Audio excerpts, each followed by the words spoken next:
Well, howdy there, Internet people. It's Bo again. So, today we are going to talk about the U.S. Constitution a little bit more and its original intent.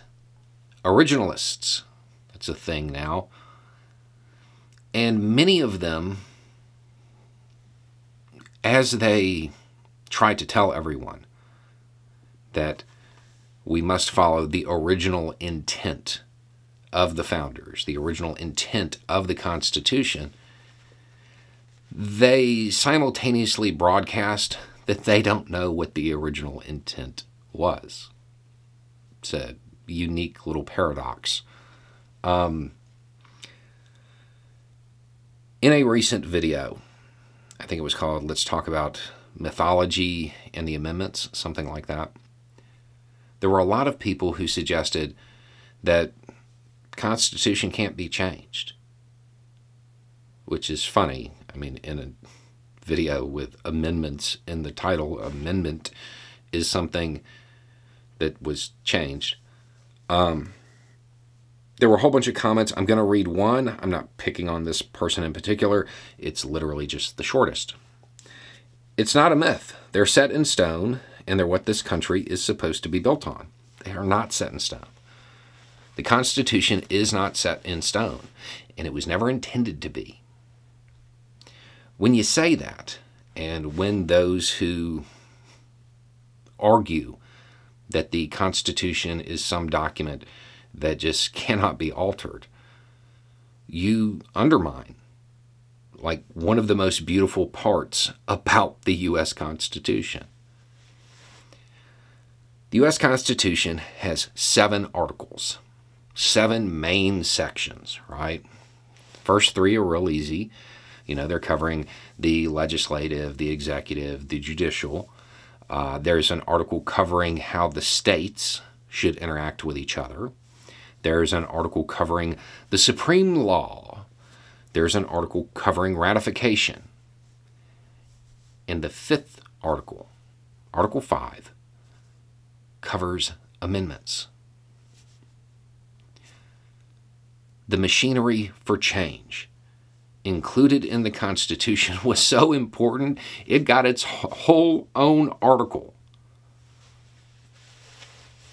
The Constitution was definitely meant to be changed. That is the original intent. It's supposed to be changed. More importantly, in Article 5, it actually gives you a clue, a little hint, as to how frequently and how quickly they expected it to be changed. Because the last few sentences, it prohibits changes of certain parts of the Constitution and like one overriding principle. The overriding principle being you couldn't put in an amendment that like removed the voting power of a state without that state's consent. But there were a couple of individual clauses that were protected. Only until 1808, though. They were there to protect slavery. But only until 1808. 20 years. The founders, the people who put the thing together, expected it to be changed pretty frequently. Because when they wrote it, they put together a prohibition on changing certain parts of it for 20 years. If you didn't expect it to be changed frequently, you probably wouldn't need that, right? They expected it to be changed pretty often. So why do so many people believe that it shouldn't be changed, that it can't be changed? Because they were lied to. They were lied to. You're lied to. If you believe this, you were lied to somebody who wanted to keep you in your place, wanted to maintain the status quo, creating this image that this document shouldn't be changed.